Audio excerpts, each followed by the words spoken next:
नमस्कार, स्वागत आहे तुमचं माझ्या यूट्यूब चॅनलमध्ये, ज्याचं नाव आहे स्वामी भक्ती मराठी। आज आहे 17 जानेवारी 2025, वार आहे शुक्रवार।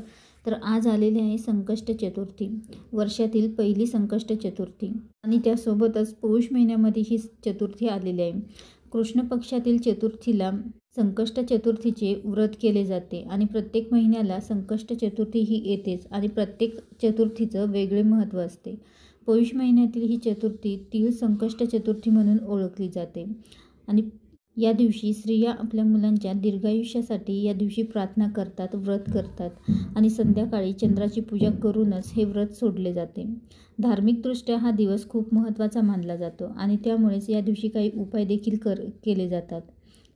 तर असाच एक उपाय आपल्याला आज संध्याकाळी करायचा आहे। तर घरातील भांडणे, नजरदोष, पितृदोष, वास्तुदोष, दारिद्र्य नष्ट होऊन पतीची आणि मुलांची आणि तुमच्या घराची देखील प्रगती होईल आणि अखंड लक्ष्मी तुमच्या घरामध्ये नांदेल। तर कोणता उपाय करायचा आहे आणि कसा करायचा आहे तर हेच आपण या व्हिडिओमध्ये बघणार आहोत। तर व्हिडिओ स्किप न करता संपूर्ण बघा आणि जे कोणी नवीन असेल या चॅनलवरती तर सबस्क्राईब करा। तर संध्याकाळी दिवे लागणीला आपल्याला हा उपाय करायचा आहे। अतिशय प्रभावी असा हा उपाय आहे। तर ही एक वस्तू आपल्याला कापुरासोबत जाळायची आहे आणि प्रत्येक चतुर्थीला देखील तुम्ही हा उपाय करू शकता। तर यामुळे अनेक चांगले बदल घरामध्ये तुमच्या घडतील। तर हा उपाय संध्याकाळी दिवे लागणीला करायचा आहे। तर 6 ते 7:30 या 7:30 पर्यंत तुम्ही हा उपाय करू शकता या वेळेमध्ये, कारण या वेळेमध्ये ही वेळ माता लक्ष्मीची घरामध्ये येण्याची वेळ असते आणि त्यामुळेच या वेळेला जर आपण हा उपाय केला तर माता लक्ष्मी आपल्यावर प्रसन्न होईल आणि आपल्या घरामध्ये अखंड ती वास करेल। आणि ज्यांना या वेळेला करणं शक्य नसेल तर त्यांनी 12 रात्री 12 पर्यंत केला तरीही चालेल। कापूर जाळल्याने घरामध्ये अनेक सकारात्मक लहरी घरामध्ये येतात आणि नकारात्मकता ही नष्ट होते आणि त्यामुळे अनेक अशा काही शुभतिथी येतात तर त्या तिथीला घरामध्ये कापूर हा अवश्य जाळावा।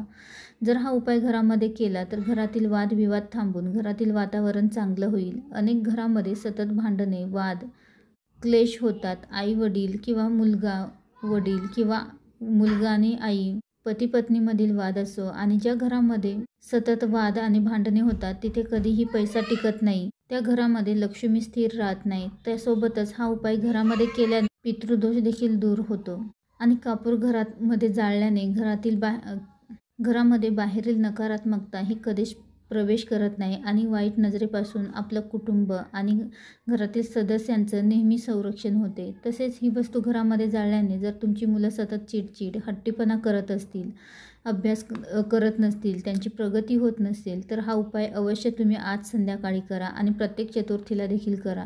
तर तुम्ही घरामध्ये हा उपाय केला तर घरातील सर्व दुःख, दारिद्र्य नष्ट होऊन घराची, मुलांची आणि तुमच्या पतीची प्रगती होईल। तर हा उपाय करण्याआधी आपल्याला स्वच्छ हातपाय धुवून घ्यायचा आहे आणि देवघरासमोरच आपल्याला हा उपाय करायचा आहे। तर प्रथम देवघरामध्ये एक दिवा प्रज्वलित करायचा आहे आणि हा दिवा तुम्हाला जमेल तर तुम्ही तुपाचा अवश्य लावा किंवा तेलाचा लावला तरीही चालेल।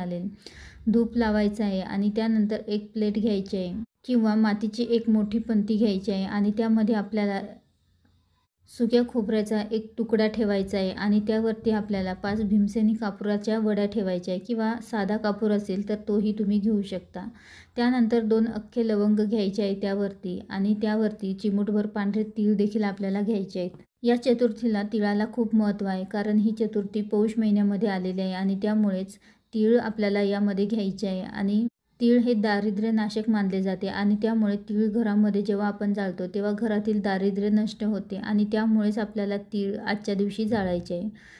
तर आपल्याला हे देवघरासमोरच जाळायचं आहे आणि त्यानंतर जाळल्यानंतर आपल्याला एक मंत्र देखील म्हणायचा आहे। तर तो मंत्र असा आहे, ओम श्री विघ्नहर्ताय नमः।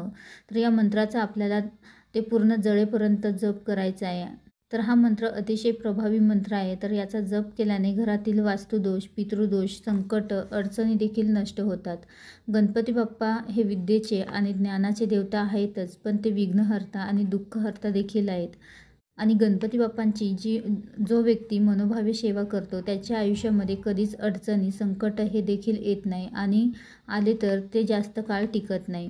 तर कापूर जाळल्यानंतर ते आपल्याला म्हणजे संपूर्ण कापूर जळल्यानंतर आपल्याला ते भांडं उचलून घ्यायचं आहे आणि त्याचा धूर आपल्याला आपल्या संपूर्ण घरामध्ये फिरवायचा आहे.